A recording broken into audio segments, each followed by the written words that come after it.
What's up, you guys? Welcome back to another one. If you're new to this channel, I am Gold Penny. I do new car, truck, SUV reviews on YouTube, and today we are in the brand new 2025 Volvo S90, courtesy of Younger Volvo in Hagerstown, Maryland. For more information on their inventory, please feel free to check out the link in the description box below. So we are in this one today because I've always been a fan of large luxury sedans, and you actually have some nice discounts for this one as well. You see, like $6,600 off. So that's at least what Younger Volvo is discounting it, so that's pretty cool. And the rumor is that this may very well be the final year actually for the S90 as well. So ultimately in this video we will be testing out and going over everything about this one, from acceleration to braking, steering feel, ride quality, sound system, exhaust clip, all that fun stuff. So having said all of that, what do you guys say? Let's just go ahead and jump right into it. And as always, let's start with pricing. So there are a couple different configurations available for the 2025 S90. You have the Plus trim, which is the one we are in today, starting at $59,495. Then you got the Ultra going for $65,095. But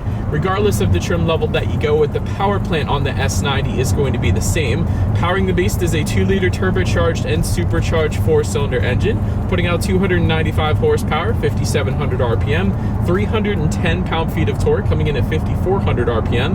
That power being sent to all 4 wheels. Yes, all-wheel drive does come standard. Power sent to the ground through an 8-speed automatic. 0 to 60 time, approximately 6.2 seconds there. With MPG numbers coming in at 23 in the city, 31 on the highway, taking premium unleaded fuel. And so now having got all of that out of the way, what do you guys say? Let's go ahead and find a straightaway. Let's put this S90 here to the test, and let's see how quickly we can get this one here up to speed. All right. Got our straightaway here in 3, 2, 1, go! Bang.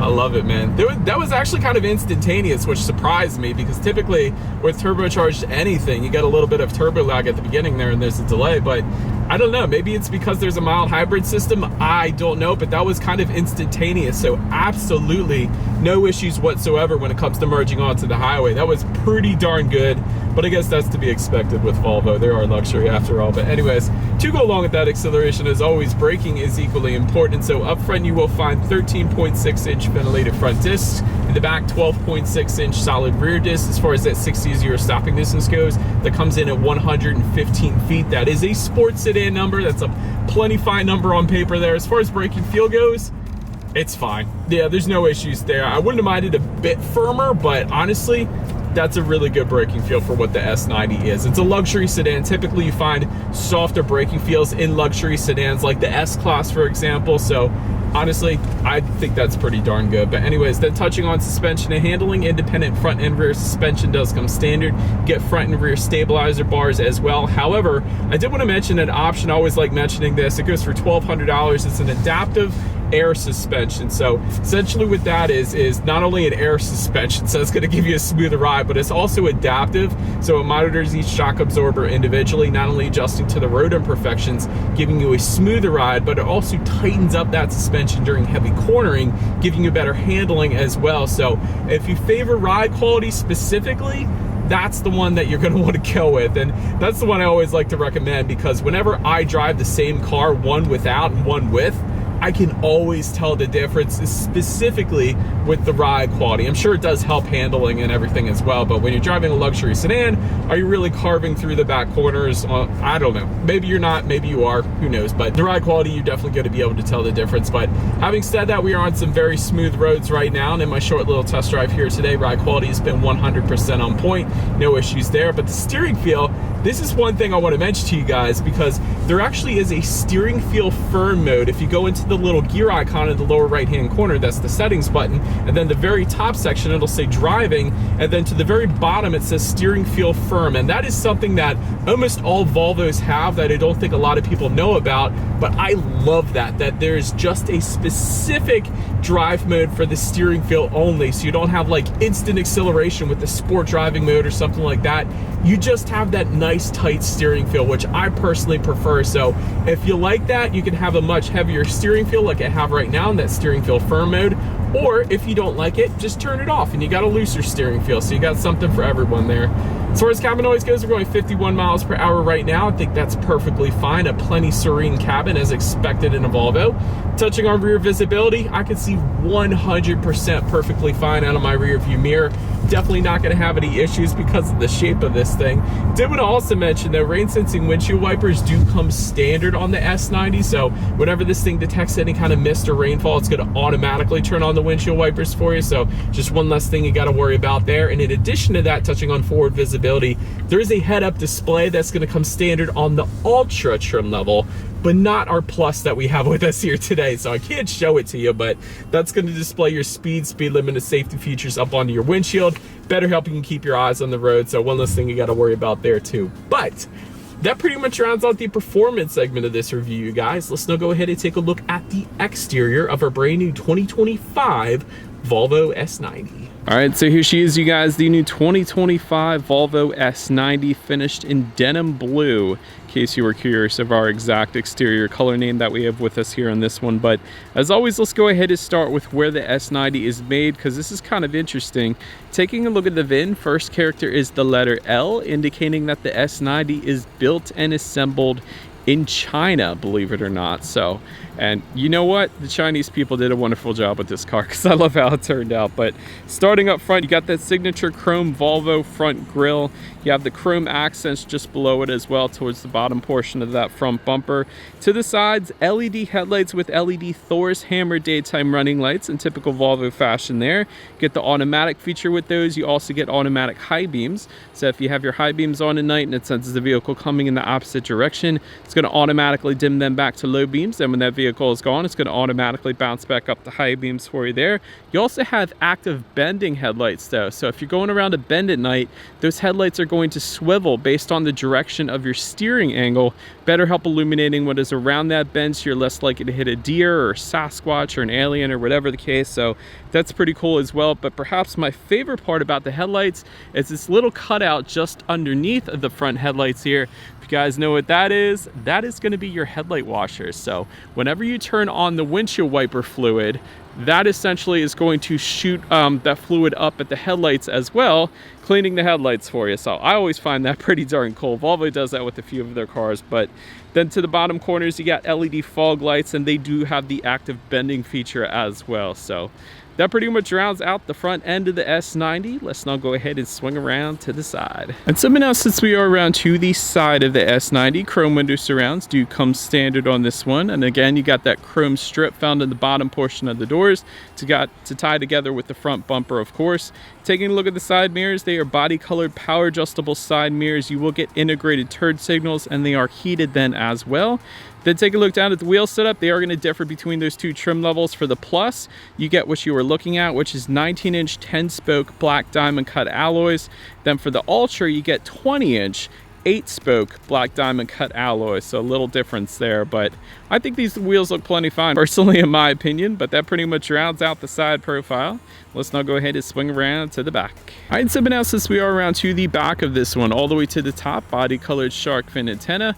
Looking at the trunk there, you got that Volvo lettering spelled out horizontally. That certainly looks good. You got LED C-shaped taillights to the sides. They are super bright, of course. Yet again, you got that chrome strip found in the bottom portion of that rear bumper to tie together with the front and the sides. And then just below it all, you will find dual exhaust outlets. They are tucked away. So having said that, I do believe you guys know what we have to do next here. As always, here is that exhaust clip.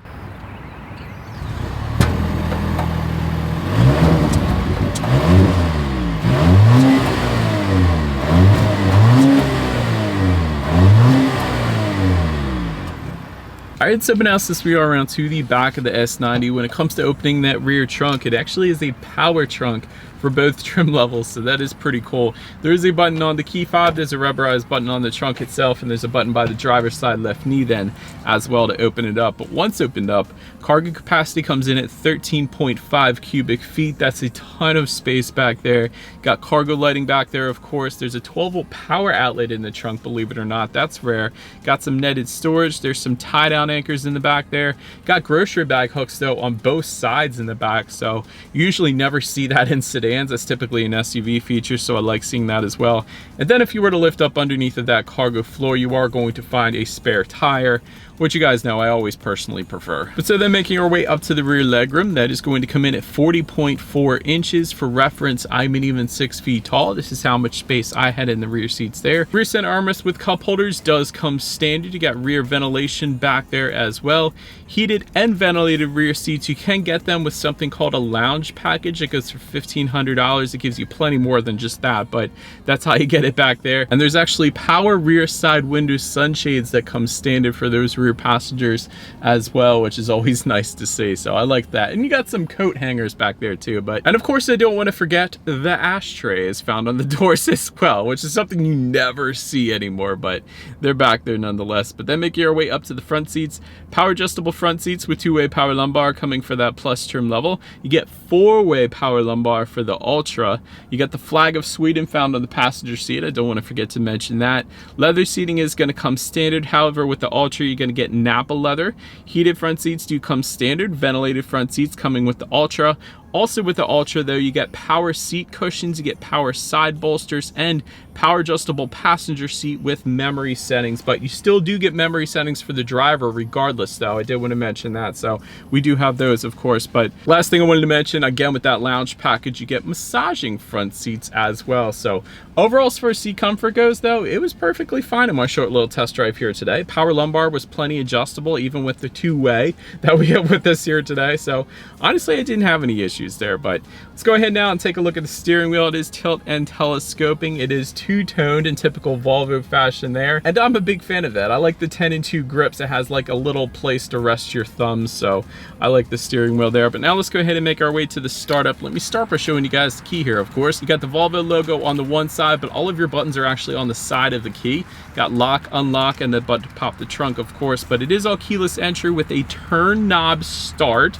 If you're not familiar with Volvo, you always turn it to the right. It doesn't actually turn to the left. So turn it to the right to start and turn it to the right to stop. And so all I'm going to do is simply do that. Just put my foot on the brake and start this one up. And so when it comes to the startup, when it comes to the gauges, I should say, it is a 12-inch digital gauge cluster that comes standard. Speedometer is all the way to your left there. Tachometer is on your right. And then there is the Google Maps front and center that takes up the majority of that screen, which I absolutely love. And you got how many miles you have left until you hit empty at the very bottom as well. Outside temperature is going to be to the top.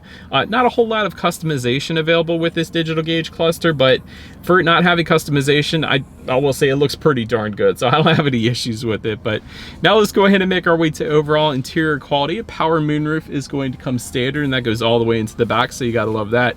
Frameless rear view mirror with HomeLink controls also coming standard, and that's for up to 3 different garage doors. Dual zone climate control also coming standard. You have a tailored gear selector for the plus trim level, but then if you wanted that crystal gear selector by Orforce that Volvo is famously known for at this point, you do have to go with the ultra trim level for that one. But also with that ultra, you get a tailored dash and door top panel, so that's kind of nice. I like this wood trim that we have with us here today though, above the passenger side glove box, also on the doors there. You do have 4 interior color options. You don't always get that many, so I liked that. But one thing I do not see for whatever reason is, I'm looking around for it, I don't see a wireless phone charger. So I don't know, maybe I'm missing it, maybe I'm not, but you got a lot of charging ports either way. So let me elaborate a little bit on that. Just in front of the shifter, you have a little bit of storage there, but just to the right of the shifter, you have a 12-volt power outlet, couple cup holders there. Within the center armrest, I'm thinking that's where they want you to charge your phone. There's 2 USB charging ports within that center armrest there, so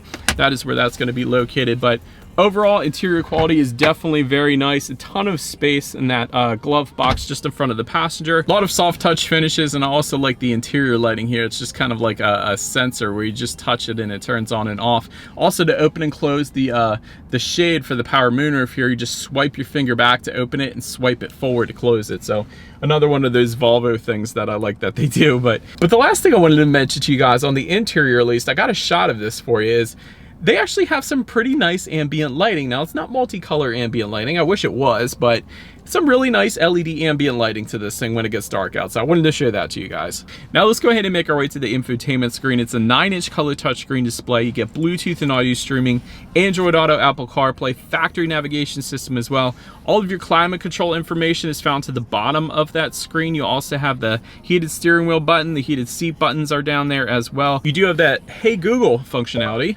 See, it just beeped at me. That's what I'm talking about. And of course, your radio information. So when it comes to the sound systems, there's actually 3 sound systems available for the S90. You got 10 speakers and 220 watts with the Plus. That's the one that we have with us here. You get a 14 speaker Harman Kardon sound system with 600 watts for the Ultra.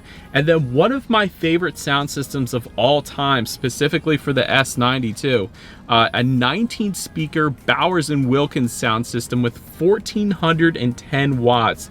That's absolutely bonkers. That goes for $3,200. I think that's like 1 or 2 on my favorite sound systems of all time, but we don't have that one with us here today, unfortunately. So we do have the 10 speaker with us. So let's go ahead and turn on the radio. Let's see what we got playing today, and let's test out the clarity of this one.